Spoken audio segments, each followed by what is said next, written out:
Andi, Rani, dan Firman adalah 3 sahabat yang gemar mendaki gunung. Kali ini, mereka memutuskan untuk mendaki Gunung Kelam, sebuah gunung yang jarang didatangi pendaki karena kisah-kisah mistis yang menyelimutinya. Warga setempat percaya bahwa gunung itu dihuni oleh makhluk gaib yang tidak suka diganggu.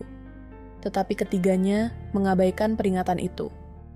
Itu cuma cerita buat nakut-nakutin. Kita kan cuma mau mendaki, bukan ganggu siapa-siapa, ujar Andi dengan santai. Meski Rani tampak sedikit gelisah, perjalanan dimulai dengan lancar. Hutan yang rimbun dan udara segar menyambut mereka. Namun, semakin mereka mendaki, suasana berubah. Pepohonan terlihat lebih rapat dan suara burung serta serangga mulai menghilang, digantikan oleh keheningan yang aneh. Kok sunyi banget ya di sini? Tanya Rani sambil memegang lengan Firman. Mungkin karena udah sore. Yuk, kita cepet cari tempat buat camp, jawab Firman. Setelah beberapa jam berjalan, mereka menemukan area datar yang cocok untuk mendirikan tenda. Malam itu, mereka duduk di sekitar api unggun sambil bercerita. Namun, suasana mencekam mulai terasa ketika Rani mengaku mendengar suara langkah kaki dari hutan sekitar. Kalian dengar nggak? Kayak ada yang jalan di semak-semak, bisiknya. Andi dan Firman terdiam. Mereka memperhatikan sekitar, tapi tidak melihat apa-apa. Mungkin hewan liar, kata Andi mencoba menenangkan, meskipun firasat buruk mulai menghantuinya. Keesokan paginya, mereka terbangun dengan keanehan. Barang-barang di sekitar tenda berserakan, meskipun mereka yakin semuanya sudah rapi sebelum tidur. Rani menemukan jejak kaki kecil seperti milik anak-anak di tanah yang membentuk lingkaran di sekitar tenda. Ini nggak mungkin jejak hewan, terlalu rapi, kata Rani, suaranya gemetar. Andi berusaha tetap tenang. Mungkin ada pendaki lain. Ayo kita teruskan perjalanan ke puncak, jangan pikir aneh-aneh. Mereka melanjutkan pendakian. Tapi kejadian-kejadian aneh terus terjadi. Rani merasa seperti diawasi. Sesekali, ia melihat bayangan hitam melintas di antara pepohonan, tapi ketika ia memberitahu yang lain, mereka tidak melihat apa-apa. Saat makan siang, Firman tiba-tiba membeku, menatap ke arah hutan dengan wajah pucat. Ada anak kecil di sana, katanya sambil menunjuk. Andi dan Rani mengikuti arah pandangnya, tapi tidak ada apa-apa. Mana? Kamu ngigau kali, kata Andi. Namun, Firman bersikeras. Aku yakin banget tadi dia berdiri di sana, pakai baju putih. Setelah 2 hari perjalanan, mereka akhirnya mencapai puncak. Pemandangan yang indah sedikit meredakan ketegangan mereka. Tapi, Rani masih merasa tidak nyaman. Di puncak, mereka menemukan sebuah batu besar dengan ukiran aneh seperti simbol kuno. Apa ini? Kayak simbol ritual gitu, ujar Firman sambil memotret batu itu.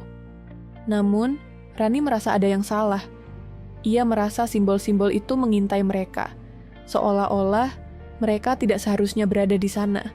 Saat malam tiba, mereka mendirikan tenda dekat puncak. Saat semuanya tertidur, Rani terbangun mendengar suara tawa kecil. Ia keluar dari tenda dan melihat seorang anak kecil berdiri di dekat batu besar, menatapnya dengan mata hitam pekat. "Siapa kamu?" tanya Rani, suaranya gemetar. Anak itu tidak menjawab, sebaliknya ia menunjuk ke arah hutan. Rani merasa seperti ditarik untuk mengikutinya, tapi tiba-tiba Indi menariknya kembali ke tenda. "Kamu ngapain? Jangan keluar sendiri," kata Andi dengan nada panik. "Anak itu, dia ada di sana," ujar Rani. Tapi ketika Andi melihat ke arah yang ditunjuk Rani, tidak ada siapa-siapa. Keesokan paginya, mereka memutuskan untuk turun lebih awal. Namun, perjalanan pulang terasa jauh lebih sulit. Jalur yang mereka lewati tampak berbeda, meskipun mereka yakin tidak salah arah. "Kita kayak jalan di tempat," kata Firman. Wajahnya mulai panik. Saat malam tiba, mereka terpaksa mendirikan tenda lagi di tengah hutan. Namun, kali ini Andi tidak bisa tidur. Ia terus mendengar bisikan-bisikan aneh, seperti suara anak-anak yang memanggil namanya. Tiba-tiba, Firman bangun dengan mata terbelalak. "Rani nggak ada," katanya. Mereka mencari Rani di sekitar tenda, tapi tidak menemukannya. Yang mereka temukan hanyalah jejak kaki kecil yang mengarah ke dalam hutan. Andi dan Firman mengikuti jejak itu, meskipun hati mereka dipenuhi ketakutan. Mereka tiba di sebuah area terbuka di tengah hutan di mana terdapat pohon besar dengan akar-akar yang menjulur seperti tangan. Di bawah pohon itu, Rani berdiri mematung, menatap ke arah sosok anak kecil yang sama, seperti yang ia lihat sebelumnya. Anak itu kini terlihat lebih menyeramkan, dengan wajah pucat dan senyum yang tidak manusiawi. "Rani, ayo pergi!" teriak Andi. Namun, Rani tidak bergerak. Firman mencoba mendekati, tapi tiba-tiba akar pohon itu melilit kakinya, menariknya ke tanah. Andi hanya bisa berteriak saat Firman menghilang dalam hitungan detik. Anak kecil itu menoleh ke arah Andi, matanya yang hitam membuatnya merinding. "Kalian tidak seharusnya ada di sini," katanya dengan suara datar. Andi mencoba menarik Rani, tapi tubuh Rani terasa dingin seperti es. Anak itu mendekat, dan tiba-tiba Andi merasakan tubuhnya kaku, seolah-olah ada yang menahannya untuk bergerak.